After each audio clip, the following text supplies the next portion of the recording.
So hi guys, it's me Kamil and you are watching K production YouTube channel. So guys, आज की इस video पर मैं आपको काइनमास्टर के से 3 advance and professional video editing tricks सिखाने वाला हूँ। अगर आप एक यूट्यूबर हो या फिर दोस्तों आप वीडियो एडिटिंग में अपनी वीडियो को बेहतरीन तरीके से एडिट करना चाहते हो तो आप इस वीडियो को देख सकते हो। इस वीडियो पर मैं आपको 3 एडवांस वीडियो एडिटिंग सिखाने वाला हूँ। तो चलो ज़्यादा टाइम वेस्ट ना करते स्टार्ट करते आज की इस वीडियो। तो सबसे पहले हमें अपनी काइनमास्टर को ओपन कर लेना है। काइनमास्टर ओपन करने के बाद सबसे पहले हमें अपनी वीडियो को इंपोर्ट कर लेना है। तो मैं सिंपली प्लस वाले आइकन के ऊपर टैप करता हूँ। देन यहाँ से मैं अपने एस्पेक्ट रेशियो को चूज करता हूँ 16:9, ठीक है। उसके बाद सबसे पहले हमें मीडिया ब्राउजर के ऊपर क्लिक करना है। देन यहाँ से बैकग्राउंड वाले ऑप्शन के ऊपर क्लिक करना है एंड यहाँ से हमें एक व्हाइट कलर की बैकग्राउंड को सिलेक्ट कर लेना है, ठीक है। तो सबसे पहला हमारा जो ट्रिक है बेसिकली इस पे हम सीखेंगे कि किस तरीके से हम अपनी वीडियो की बैकग्राउंड में 3D शेडो क्रिएट कर सकते हैं, जो कि देखने में काफ़ी ज़्यादा अमेजिंग लगता है एंड काफ़ी एक प्रोफेशनल लुक आ जाता है 3D शेडो क्रिएट करने के बाद वीडियो की बैकग्राउंड में, ठीक है। तो इसके लिए सबसे पहले हमें अपनी वीडियो को इंपोर्ट कर लेना है। लेयर वाले ऑप्शन के ऊपर क्लिक करना है। देन हमें सिंपली मीडिया ब्राउजर के ऊपर क्लिक करना है। उसके बाद यहाँ से सिंपली हमें अपनी वीडियो को इंपोर्ट कर लेना है, ठीक है। तो मैं यहाँ से अपना वीडियो को इंपोर्ट कर लेता हूँ। ओके, तो फॉर एग्जांपल मैं इस वीडियो को इंपोर्ट कर रहा हूँ, जैसे कि आप लोग देख सकते हो। अभी मैं इस वीडियो का जो पोजीशन है मैं इतना ही रखूंगा, आप चाहो तो बड़ा कर सकते हो, ठीक है। उसके बाद सिंपली हमें लेयर की ऑप्शन पर क्लिक करना है। देन यहाँ से हमें मीडिया ब्राउजर के ऊपर क्लिक करना है। उसके बाद सिंपली बैकग्राउंड के ऊपर क्लिक करना है एंड यहाँ से हमें एक ब्लैक कलर की बैकग्राउंड को चूज कर लेना है, ठीक है। उसके बाद मैं सिंपली इसे बड़ा कर देता हूँ कुछ इस तरीके से।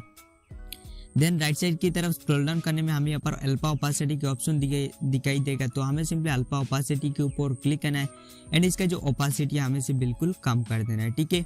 उसके बाद बैकग्राउंड का जो टाइमलाइन है उसके हमें अपनी वीडियो के अकॉर्डिंग कर लेना है, ठीक है। देन हमें सिंपली अपनी बैकग्राउंड के ऊपर क्लिक करना है। उसके बाद यहाँ से हमें क्रॉपिंग ऑप्शन को चूज करना है एंड आपको इसे क्रॉप कर लेना है। जिस तरीके से मैं क्रॉप कर रही हूँ उसी के पोजिशन में आप अपनी वीडियो पर क्रॉप कर सकते हो, ठीक है। तो जैसे मैं आपको बता रही हूँ बिल्कुल उसी प्रोसेस को आप फॉलो कीजिएगा, ठीक है। तो आप लोग यहाँ पर देख सकते हो मैं किस तरीके से क्या कर रही हूँ। उसके बाद सिंपली हमें कर देना है डन।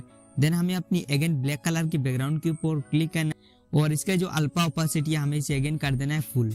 देन सिंपली हमें ब्लैक बैकग्राउंड के ऊपर क्लिक करना है और आपको इस 3 डॉट पर क्लिक करना है एंड आपको सिंपली इसे कर देना है सेंड टू बैक, ठीक है। उसके बाद हमें सिंपली लेयर वाले ऑप्शन के ऊपर क्लिक करना है। देन यहाँ से हमें सिंपली इफेक्ट्स ऑप्शन को चूज कर लेना है, ठीक है। और यहाँ से हमें सिलेक्ट करना है बेसिक इफेक्ट्स। देन यहाँ से हमें सिंपली चूज करना है क्वेश्चन ब्लर, ठीक है। अब क्वेश्चन ब्लर चूज करने के बाद आपको इसे अपनी पूरी स्क्रीन पर फिट कर लेना है, ठीक है, कुछ इस तरीके से। देन इसका जो टाइमलाइन है आपको अपनी ब्लैक बैकग्राउंड के अकॉर्डिंग कर लेना है, ठीक है, दोनों बराबर कर लेना है। उसके बाद सिंपली हमें क्वेश्चन ब्लर के ऊपर क्लिक करना है एंड इसका जो सेटिंग है आपको यहाँ पर सेटिंग का ऑप्शन दिखाई दे रहा है, तो आपको इसे बिल्कुल फुल कर देना है। एंड उसके बाद हमें सिंपली क्वेश्चन ब्लर के लेयर के ऊपर क्लिक करना है। देन हमें 3 डॉट के ऊपर क्लिक करके इसे सिंपली कर देना है सेंड टू बैक।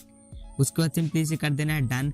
देन हमें सिंपली अगेन अपने ब्लैक बैकग्राउंड के ऊपर क्लिक करना है। उसके बाद सिंपली 3 डॉट के ऊपर क्लिक करना है एंड इसे भी कर देना है सेंड टू बैक, ठीक है। इसे आपको अगेन करना है सेंड टू बैक। उसके बाद जैसे कि देख सकते हो आपको यहाँ पर 3D शेडो दिखाई दे रहा है। तो अगर आप इसे और भी बेहतरीन तरीके से बनाना चाहते हो तो सिंपली हमें क्वेश्चन ब्लर के ऊपर क्लिक करना है। देन यहाँ पर हमें सिंपली सेटिंग के ऑप्शन पर क्लिक करना है। इसका जो ओपासिटी आपको इसे कम कर देना है, ठीक है। जितना ज्यादा कम करोगी आपकी वीडियो की बैकग्राउंड पर जो 3D शेडो है वो उतनी अच्छी तरीके से दिखाई देगा।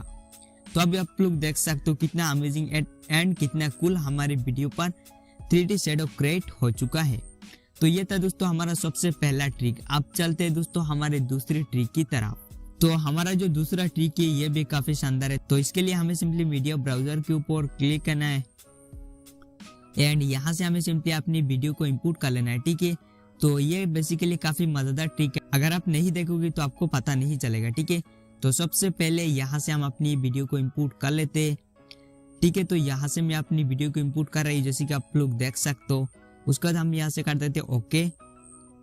देन हम इसी वीडियो का जो स्टार्टिंग पोजीशन है हम यहाँ तक आ जाएंगे, ठीक है, जैसे कि देख सकते हो। देन हमें सिंपली लेयर वाले ऑप्शन के ऊपर क्लिक करना है एंड यहाँ पर हमें अगेन चूज करना है मीडिया ब्राउजर। देन यहाँ से हम दूसरा वीडियो को चूज करेंगे, ठीक है, जैसे कि देख सकते हो सेम वीडियो है जिसको मैंने कलर ग्रेडिंग किया है। अब मैं इसके ऊपर क्लिक करके इसे पूरी स्क्रीन पर फिट कर लूंगा कुछ इस तरीके से। उसके बाद सिंपली हमें नीचे वाला जो वीडियो है इसके ऊपर क्लिक करना है। देन यहाँ से हमें इन एनिमेशन को चूज करना है। उसके बाद हमें नीचे की तरफ स्क्रॉल डाउन करना है एंड यहाँ से हमें सिंपली चूज कर लेना है वाइप राइट एनिमेशन को, ठीक है। एंड इसका जो स्पीड है हमें इसे बिल्कुल कम कर देना है, ठीक है, 3.5 कर देना है। उसके बाद सिंपली इसे कर देना है डन। एंड जैसे कि आप लोग एंड यहाँ पर मैं आपको प्ले करके दिखा देता हूँ, ठीक है। तो जैसे कि आप लोग देख सकते हो कितना बेहतरीन यहाँ पर before and after video create हो चुका है। अब चलते सीधा हमारे तीसरी ट्रिक की तरफ। तो हमारा तीसरा ट्रिक भी काफी ज्यादा शानदार है। तो इसके लिए हमें मीडिया ब्राउजर के ऊपर क्लिक करना है। देन यहाँ से सिंपली हमें अपने स्क्रीन रिकॉर्डिंग वीडियो को इंपोर्ट कर लेना है, ठीक है। जैसे कि देख सकते हो मैंने एक स्क्रीन रिकॉर्डिंग वीडियो को इंपोर्ट कर लिया। उसके बाद सिंपली इसे कर देते हैं डन। देन सिंपली हमें अपने स्क्रीन रिकॉर्डिंग वीडियो के ऊपर क्लिक करना है। उसके बाद क्लिप ग्राफिक्स के ऊपर सिंपली क्लिक करना है। देन हमें सिंपली बिल्कुल नीचे आ जाना है। एंड नीचे आने के बाद आपको सिंपली गेट मोर ऑप्शन के ऊपर क्लिक करना है। उसके बाद हमें सिंपली प्रमोशनल ऑप्शन के ऊपर क्लिक करना है। यहाँ पर आपको 4th नंबर पर प्रमोशनल दिखाई दे रहा है, तो हमें सिंपली इसके ऊपर क्लिक करना है। उसके बाद आपको यहाँ पर डिवाइस मॉकअप नाम का जो ऑप्शन दिखाई दे रहा है इसके ऊपर क्लिक करना है, आई मीन इफेक्ट्स। तो इसको आपको सिंपली डाउनलोड कर लेना है। तो मैंने इसको ऑलरेडी डाउनलोड करके रखा हूँ, ठीक है। उसके बाद सिंपली इस कॉर्नर पे क्रॉस के आइकन के ऊपर क्लिक करके सिंपली हमें आ जाना है बैक। एंड उसके बाद आपने जो अभी डिवाइस मॉकअप नाम का इफेक्ट्स डाउनलोड किया आपको ढूंढ लेना है वो कहाँ पर है। तो ये रहा हमारा डिवाइस मॉकअप। तो हमें सिंपली इसके ऊपर क्लिक करना है। देन यहाँ पर आपको डिवाइस मॉकअप फोन 1 फोन 2 दिखाई दे रहा है, जैसे कि देख सकते हो। तो इनमें से आप किसी एक के ऊपर क्लिक कर सकते हो। एंड जैसे कि आप लोग देख सकते हो हमारा स्क्रीन रिकॉर्डिंग वीडियो कितनी बेहतरीन तरीके से एडिट हो चुका है। इसके अलावा आपको यहाँ पर और भी मिल जाता है। इनमें से किसी एक फोन फ्रेम को आप सिलेक्ट कर सकते हो। उसके बाद टाइटल टेक्स्ट के ऊपर क्लिक करके आप यहाँ पर चाहो तो कुछ भी टेक्स्ट लिख सकते हो, जैसे कि मैं लिखता हूँ सब्सक्राइब, ठीक है। उसके बाद नीचे वाला जो टेक्स्ट है यहाँ पर मैं लिख रही हूँ thank you. Okay, thank you लिख लिया। एंड आप लोग यहाँ पर देख सकते हो देखने में कितना ऑसम लग रहा है हमारा स्क्रीन रिकॉर्डिंग वीडियो। आप लोग यहाँ पर देख ही सकते हो कितना बेहतरीन दिखाई दे रहा है। आपको इन तीनों वीडियो एडिटिंग ट्रिक में से कौन सा ट्रिक सबसे अच्छा लगा है नीचे कमेंट करके जरूर से बताइएगा। और ऐसे वीडियो एडिटिंग ट्रिक्स सीखने के लिए हमारे इस चैनल को भी आप सब्सक्राइब कर सकते हो।